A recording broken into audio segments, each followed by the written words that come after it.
আসুন আমরা কিছু প্রশ্ন উত্তর শুনে আসি শায়েখ আহমদুল্লাহর মুখে।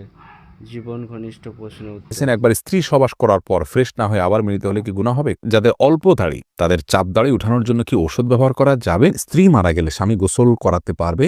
আর কি কি করণীয় আছে স্বামীর জন্য? নারীরা উচ্চ আওয়াজে কোরআন তেলাওয়াত করতে পারবেন কি না? টাক মাথায় চুল লাগানো যাবে কিনা? আমি টয়লেটে থাকা অবস্থায় যদি আজান শুরু হয় তখন কি আজান উত্তর দিতে পারি? খাওয়ার সময় ছেলেদের গোপে পানি বা খাবার লাগলে তাকে হারাম হবে? দাঁত আঁকা বাঁকা সোজা করা যাবে কিনা? যদি শ্বশুর শাশুড়ির সাথে বনিবনা না হয় তাহলে আলাদা থাকলে কি গুনাহ হবে? মহিলারা যদি অজু করা অবস্থায় কোনো পুরুষ দেখে ফেলে তাহলে কি অজু থাকবে? মাঝে মাঝে প্রস্রাবের পর পিচ্ছিল তরল জাতীয় কিছু গেলে কি শরীর বা কাপড় নাপাক হবে? হাতে তালি দেওয়া কি জায়েজ আছে? অনেকে বলে হারাম। এটা ইসলামের বিধান কি? বাজনা ছাড়া নুপুর পরা যাবে কিনা? কন্যা সন্তানকে কত বছর বয়স পর্যন্ত মায়ের বুকের দুধ পান করানো যায়? মেয়েদের কি পশু পাখি জবাই করা জায়েজ আছে? চলি আমরা প্রশ্ন উত্তর দেওয়ার পর্বে। এমনি বাপ্পি জানতে চেয়েছেন, আমি টয়লেটে থাকা অবস্থায় যদি আজান শুরু হয় তখন কি আজান উত্তর দিতে পারি? না ভাই, আপনি অপেক্ষা করবেন, বের হয়ে আজান উত্তর দিয়ে দিবেন। মাহফুজ মুন্না আপনি জানতে চেয়েছেন, খাওয়ার সময় ছেলেদের গোপে পানি বা খাবার লাগলে তাকে হারাম হবে?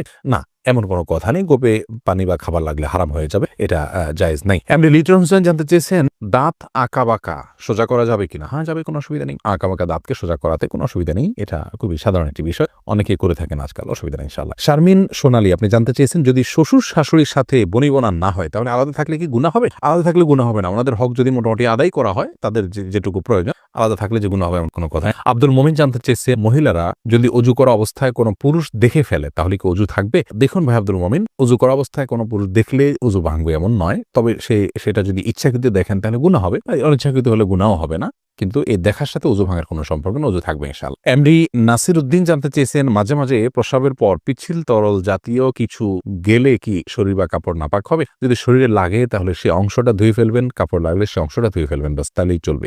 নাপাক হবে যেটুকু লাগবে সেটুকু জায়গা। এসেছে হেলাল খান জানতে চেয়েছেন, অজু করার সময় দাঁত থেকে রক্ত বের হলে কি অজু হবে? দাঁত থেকে যদি রক্ত বেশি বের হয়ে যায়, বের হতে থাকে, যার ফলে আপনার থুথু লাল হয়ে যায় এবং লালচে ভাব বেশি থাকে থুতুর মধ্যে, তাহলে সেক্ষেত্রে আপনার অজু হবে না। আর যদি লালচে ভাব কম থাকে, হালকা হলুদ হয়, তাহলে সেক্ষেত্রে অজু হয়ে যাবে। আফরিন সুলতান জান্নাত আপনি জানতে চেয়েছেন, বাজনা ছাড়া নুপুর পরা যাবে কিনা? জীবন আপনি নুপুর পড়তে পারেন যদি সেটাতে বাজনা না থাকে এবং বাহিরে আপনি যখন পরে যাবেন সেটা আপনার পায়ে থাকতে পারে, কোনো অসুবিধা নেই। সাহাবায়ে কেরামের মধ্যে থেকে অনেকে নুপুর পড়েছেন, অনেক মহিলা সাহাবীরা নুপুর পড়েছেন, এরকমটি হাদিস দ্বারা স্পষ্টভাবে আমরা জানতে পারি। জহিরুদ্দিন মোহাম্মদ বাবর জানতে চেয়েছেন, হাতে তালি দেওয়া কি জায়েজ আছে? অনেকে বলে হারাম, এটা ইসলামের বিধান কি? হাতে তালি দেওয়া এটাকে হারাম বলার সরাসরি কোনো সুযোগ নেই, তবে অবাক করা কোনো কিছু, ভালো কিছু দেখলে মুখে সুবহানাল্লাহ বলা, আশ্চর্য হলে সুবহানাল্লাহ বলা, মাশাআল্লাহ বলা, এটা হলো সুন্নাহ, হাতে তালি নয়।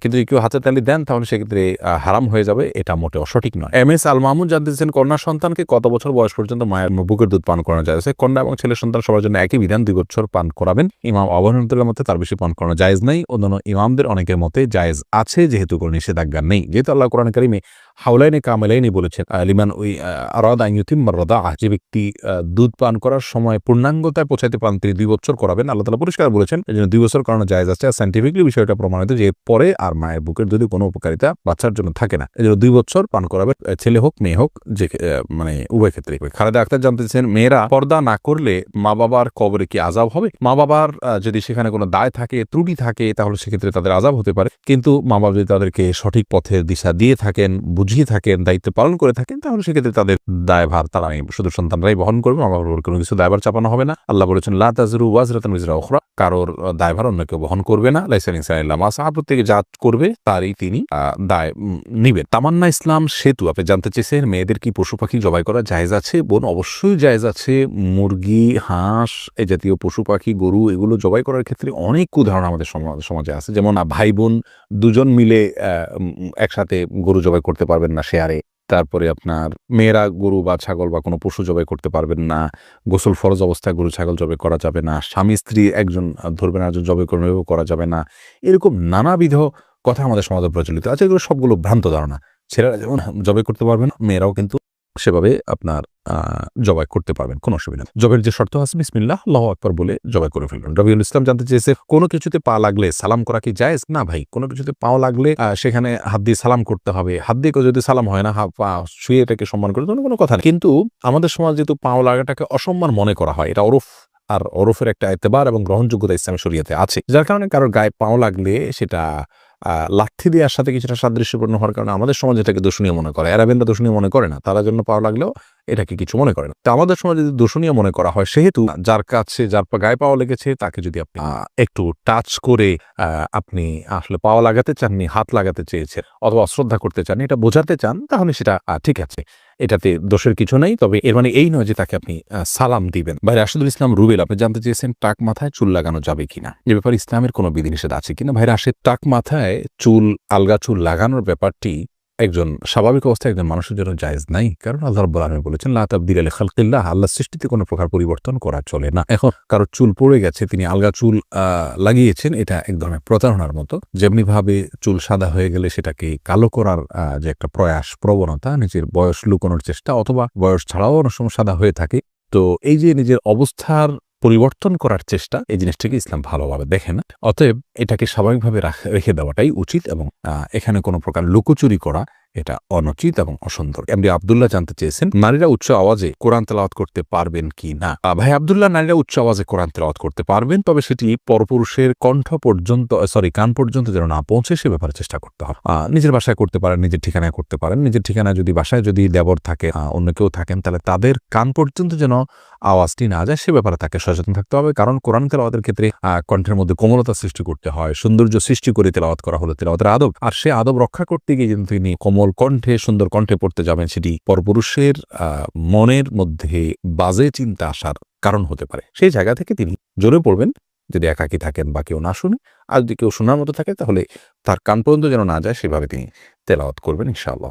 ফাহিম, আপনি জানতে চেয়েছেন, স্ত্রী মারা গেলে স্বামী গোসল করাতে পারবে, আর কি কি করণীয় আছে স্বামীর জন্য। দেখুন, স্ত্রী মারা গেলে স্বামী গোসল দিতে পারবেন কি না, এই বিষয়টি ওলামায়ে কেরাম এবং ইমামগণের মধ্যে মত পার্থক্য আছে। ইমাম আবু হানিফা রাহিমাহুল্লাহর মত হলো যে স্ত্রী মারা গেলে স্বামী তাকে গোসল দিতে পারবেন না। তার কারণ হলো, তিনি মনে করেন মৃত্যুর সঙ্গে সঙ্গে বৈবাহিক সম্পর্কটা আর থাকে না, ছিন্ন হয়ে যায়, যার কারণে তারা মাহরামের মতো হয়ে যান। এখানে অন্য কোনো মেয়েরা গোসল দিবেন। যদিও অন্য ইমামদের অনেকেরই মত হলো যে না, বৈবাহিক সম্পর্ক মৃত্যুর মাধ্যমে ভেঙে যায় না, বরং বৈবাহিক সম্পর্ক তালাক না দিলে সেটি কিয়ামত পর্যন্ত, বরং চিরকালের জন্য, অনন্তসীম কালের জন্য এই সম্পর্কটা হয়ে যায়। যার কারণে তাদের দৃষ্টিকোণ হলো যে স্বামী তার স্ত্রীকে গোসল দিতে পারবেন, স্ত্রী তার স্বামীকে গোসল দিতে পারবেন। তো এক্ষেত্রে যদি ভিন্ন কোনো ভালো মহিলা থাকেন যিনি গোসল দিতে পারেন, সেটা ভালো, এবং এক্ষেত্রে কোনো অসুবিধা নেই। জোনায়েদ, আপনি জানতে চেয়েছেন, যাদের অল্প দাড়ি তাদের চাপ দাড়ি উঠানোর জন্য কি ঔষধ ব্যবহার করা যাবে। ভাই সাইদ জোনায়েদ, ঔষধ ব্যবহার করে দাড়ি উঠানো, এটা যদি স্বাস্থ্যের জন্য ক্ষতিকর হয়, ক্ষতিকর হওয়ার কথা স্বাভাবিকভাবে, যদি ক্ষতিকর হয় তাহলে কিন্তু এটা করা জায়েজ নাই। আল্লাহ রাব্বুল আলামিন বলেছেন, ওয়ালা তালকু বিআইদিকুম ইলা তাহলুকা, তোমরা নিজেদেরকে ধ্বংসের দিকে, ক্ষতির দিকে ঠেলে দিও না। অতএব এমন কোনো ঔষধ ব্যবহার করা যাবে না যে ঔষধ ব্যবহার করলে আমাদের ক্ষতি হতে পারে। আর যদি কোনো প্রকার ক্ষতি না হয়, তাহলে সেক্ষেত্রে দাড়ি গজানোর জন্য তিনি যদি কোনো মেডিসিন ইউজ করেন, করতে পারেন, কোনো অসুবিধা নেই। তবে মনে রাখা উচিত, আল্লাহ রাব্বুল আলামিন তাকে যেভাবে সৃষ্টি করেছেন সেটার উপরে সন্তুষ্ট থাকা, এটার মধ্যেই কল্যাণ নিহিত আছে। চাপদাড়ি বা গালভর্তি দাড়ি হলে অনেক সুন্দর দেখা যাবে, সন্দেহ নাই, কিন্তু আল্লাহ রাব্বুল আলামিন আমাকে যেভাবে সৃষ্টি করেছেন, আল্লাহর এই ফয়সালায় সন্তুষ্ট হয়ে যাওয়া, এটার ভেতরেও কিন্তু এক ধরনের তৃপ্তি আছে, এর মধ্যে এক ধরনের শান্তি আছে। এই জন্য এই ধরনের পথগুলো অবলম্বন না করা ভালো।